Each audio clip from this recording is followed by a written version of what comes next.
Unapologetically Woman. We're celebrating phenomenal women all across Kentucky who make no apologies for their perspectives or the impacts that they're making in the community. Today we're celebrating Devanny King. Devanny is a wife, a former professional athlete, and the executive director of Women's Business Center of Kentucky. Unapologetically Woman, Devanny King, that's you. Congratulations. I appreciate it. Thanks to you and your team for having me. And who nominated me, thank you. Oh, listen, you earned this, girl. Let me tell you that. Thank you. Let's talk about your journey. Tell me about where you found your passion for helping entrepreneurs. I love that question. No one's actually ever presented it like that before. I would say for me, looking around growing up to see who the entrepreneurs were in my life. I had an aunt and uncle that owned a pharmacy. And so from the beginning, I got to see entrepreneurship from their lens, from a generational standpoint. And so it was beautiful to see how they navigated the world through that career opportunity. And I would also share that my mother went for entrepreneurship growing up, and you get to learn from somebody that maybe they swing for the fences and the timing wasn't right. And so getting to see the waves and the roller coasters that happen with entrepreneurship, and that it takes a village and it takes somebody also encouraging you along that journey. And so that's where I wanted to fit into that matrix as somebody that could be a catalyst and an advocate for those that are pursuing their entrepreneurial journey. Well, and I admire you and your work because this also helps build generational wealth. It does. Yes, and just even having that conversation alone to say this is something that could be a game changer and maybe even a better fit for somebody than maybe not going the traditional career path, but betting on themselves as an entrepreneur and then themselves becoming that success story. That really lights me up. I like the idea of betting on yourself. You know, we've had that kind of conversation before because usually if anybody's going to have doubt in a woman, it's going to be herself. Right. Right. And addressing imposter syndrome, right? We hear that often. We try to tailor some trainings to adhere to that too, and having that honest conversation. Sometimes our coaching sessions might look like encouragement and a cheerleader in your corner, especially for our solo entrepreneurs where it's them, they wear all the hats, and then some of those hats against the world. Yes, and some of those hats come with doubt, especially if there's a comparison going on. And for us, the Women's Business Center, to get to be in somebody's corner, to be a compass and to encourage, that's just very rewarding for us. So from a professional athlete to China, how does all of that shape and fit into the work that you do? Yeah, you know, something I really appreciate along my journey that it was opportunities that I walked through the door. If you would have asked me 10 plus years ago, I wouldn't have thought that this is how my journey would have turned out. However, I'm grateful it did. It's provided me with the global mindset and more of an open perspective, especially with different cultures. And so I do appreciate that part of my journey that I got to work in places I didn't speak the language or work in places. What was that like? Wow. Luckily, I had a good team around me. So negotiations could only go so far, right? Because I wasn't speaking the main language there. But a lot of people were patient. I think that the world has that kindness with it, especially if you're trying to connect with somebody, build a relationship, or get from point A to B. People were so kind and humble along that. So I was really grateful in that. Well, in Beijing, you and your wife got stuck because of a global pandemic. We did, yes. 5 years ago. Wow, time flies. But so we were living in China before, in Beijing, both living and working there. And I had a job opportunity in Australia to go play basketball again. So I went from the United States for Christmas break. We went back to Beijing. I was supposed to be there just for a month, so I'm on a tourist visa. And that's when the pandemic starts in China, was January of 2020. So lockdown was lockdown. We were in an apartment complex. What was it like in a different country? Good communication, I would say. So they were very direct and clear on what was expected. But I would say that barricades, just to make sure that there was some concentration of a lot of activity. Beijing, such a populated area, they had to do something. So barricades went up around our complex. They controlled entry and exit. And so there was a lot of, when it was lockdown, it was locked down. You're not going anywhere. We did not, and we abided by what that country was asking at the time. But we were there 7 months properly in this lockdown. The best thing that came out of it, we always say, is we got to foster a pug. I know. Brought the pug you back. You adopted yes. and brought it back. Yes, yeah. So she's our little... What's her name? Libby. Libby. Yes, so she got to be our, pandemic pup, as some people had. But we luckily got to come back 7 months later. We had a flight. We had to go from Beijing to Shanghai to find a flight. I had interviewed for the Small Business Development Center while I was over there. And I've always said the best way to get over jet lag was when I came back to the States and helped businesses navigate EIDL, PPP, and a lot of COVID aspects at that time. Oh, don't mention PPE. Right. I was so tired of talking about PPE during the pandemic. Yeah, sorry to bring it back up. So you were a professional athlete. Tell me what that's like, because your jersey is retired. Yes, it is. Yeah, I appreciate you for asking that. Yeah, there was, they honor All-Americans each year at the Women's Basketball Hall of Fame, and they'll flip it. They'll hang our jerseys up for the year. So that was really beautiful to go and see and just get to be an opportunity of. I'm wearing my Everyone Watches Women's Sports shirt. And I love it. Thank yes. You. Dawn Staley made this one very powerful for a lot of us. But it's something that it's just always going to be a part of me, and I'm passionate about. Try to be that lifelong athlete, advocate for women's sports. And I would definitely see the translation, because at that time of playing overseas, I didn't have an agent.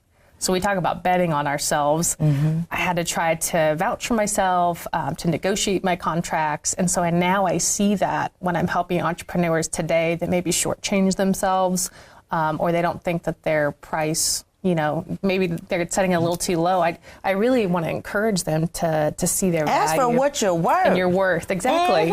Amen, yeah. That's it, especially when it comes to negotiating those kinds of contracts. Right, right. And if you're, at the end of the day, you're looking out for yourself in that and making sure you're set up for success and safe. And I learned some really hard ways, because I did not vouch for myself when I was younger. But I learned. And now I apply it to today. And you're helping so many other people. They don't have to learn the same lesson that you learn. You can help them and talk to them about that up front so that they don't make the same mistakes. Yeah, and it's saving time and anguish for them. Yes. And I think that we can all do that together, is reach back with a hand out, a hand up, a hand down, however you see it. But as long as we're pulling somebody to where you're at. Oh, I love that. I absolutely love that. So you're talking about a hand up, down, wherever it comes from, but you're helping people build their businesses from the ground up. We do, yes. What does that feel like to you when you're laying in your bed at night thinking, gosh, I helped that business? And I always try to say we get to be a compass along their journey. So sometimes our clients will come to us, maybe they don't have a business background, and they'll say, well, I didn't go to business school, or I didn't have this. And I say, that's okay, because you're passionate about what you're doing. I'm no expert in your field, but the Women's Business Center of Kentucky, we get to just be a compass along your journey. And they can come back to us later on in that journey, and we can redirect that compass, and shift it to that way. But you asked at the end of the night, it's very rewarding what we get to do. And just to be a small piece of the puzzle amongst that entrepreneur's journey, whatever stage they're in business. What are some of the challenges that new business owners encounter? So glad you brought that up, because I can talk about this all day. It's access to capital, financial literacy, and you and I talked about it before, it's that imposter syndrome. So we're very much aware of that in our Women's Business Center program, so that we bring that up if someone's a little shy to have those conversations. But also I like to share, we demystify that approach. So if somebody's nervous about talking about profit and loss statements, their financial projections, the accounting side of their business, I start off the jump to say, you don't have to be an expert in that. Let's take it step by step. So really demystifying that approach is something that I enjoy doing with our entrepreneurs. Well, and I think, not having to be an expert. There are a lot of things that I'm not an expert in, but I do them anyway. You know? Yeah. And so I just like the idea that you're able to talk to women and let them know, hey, you don't have to be an expert in all of this. Yeah. Part of it's giving permission to somebody else too, because if they're not giving it to themselves, sometimes it's a little voice kind of to the side that says, hey, you got this, or it's okay that you're not a pro at social media marketing. Let's find somebody that is, so that you can stay where you're really enjoying and thriving. And have somebody else to work with you. You know, you don't have to do everything by yourself. You don't have to be that soldier the entire time. Because as women, we wear multiple hats. We talked about it before. And 1,000. Right? Yeah, exactly. You know, and it could be a caregiver to children, to parents, to siblings. It could be whatever it may be, the business owner. It could be, you name it, whatever that hat is. So it's treating the person wholly and fully, and not just as one slice of the pie of who they are. And so you guys do this all at no cost. We do, yes. Luckily, thanks to tax funding by the SBA, and we're hosted by Community Ventures, and we also have funding from LFUCG in Lexington. We get to do this at no cost to the entrepreneurs. It's my favorite part. Okay, yes. Yeah. People say, okay, what's the cost? What's the catch? And I say, you've already paid for it. It's tax funded. That's great. Right? But we're here to help. And it's all confidential too. They don't have to worry about hearing anything anywhere about what they're doing, because one thing that would take that fear of failure, you know, I don't want anybody to know what I'm doing, because what if it doesn't work out? Exactly. And they might be nervous, especially in some of our smaller communities, that somebody else could catch wind of that and then maybe, you know, duplicate their efforts. For us, we're all under the umbrella of confidentiality and at no cost. So I always say, come as you are. This is a safe space. And let's get to work. Let's get to business. Let's make this happen. Yeah, that's how I look at it as well. And so, even though you have a lot of work that you do, do you have any rewarding stories or that come to mind with some of the successes that you've been able to help realize? Yeah, I get this question often, and it's always hard to choose because there's so many that just pop up in my mind when you ask that. One I really enjoyed sharing this past year is Raquel Carter, Guide Realty. We all love her. She's wonderful. Yes, she's wonderful. She's the definition of this show. She's on our board of advisors. She's fabulous. We host our series, Strong Women, Strong Coffee, at Guide Realty, the third Tuesday of every month.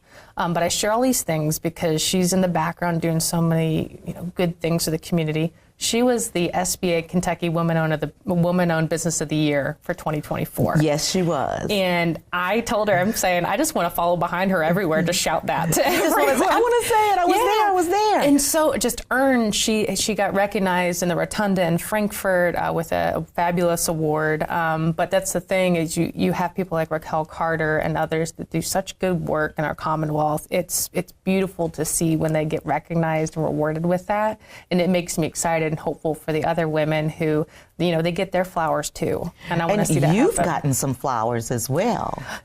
Yes, I appreciate that. Yeah, because everybody needs to know, that somebody else recognizes their work from time to time. Yeah, and we should do that for one another, right? Champion one another, especially as women. Let's champion one another. Absolutely. And so, speaking of championing women, I'm going to kick it to you for the last word. For young girls, young women, or whoever might be watching, what kind of advice would you give? I love this question, but before we get there, because I want to always make sure I say this, I love the work that you're doing, and here in this organization, this show, everything that you all do is with beautiful intention. And when I see the logo on the vans, or I see the logo around town, I see the logo because it's a national organization anywhere, I instantly think of you and the team that you're surrounded by, because the faces, the power behind your good work, I could not leave the show without saying that, and just thanking you. Talking about giving flowers, like I would do a disservice if I didn't recognize that. So thank you so much for that. But to your question about advice to whether it's young women, women of any age, really, part of the show being unapologetic about who we are. And I shared with you before is, I got to show up in my favorite T-shirt, my kicks. Your authentic self. My authentic self. You're giving this permission to be authentic. And oftentimes we maybe skip over that step when we're younger, or how we're brought up, maybe generationally, what that comes with. And so we've heard it time and time again about being your authentic self. But for me, what that might look like is taking a micro step towards honoring your truth. Finding about what your truth is for you, unique to Devanny King, what is my truth, and living that each day.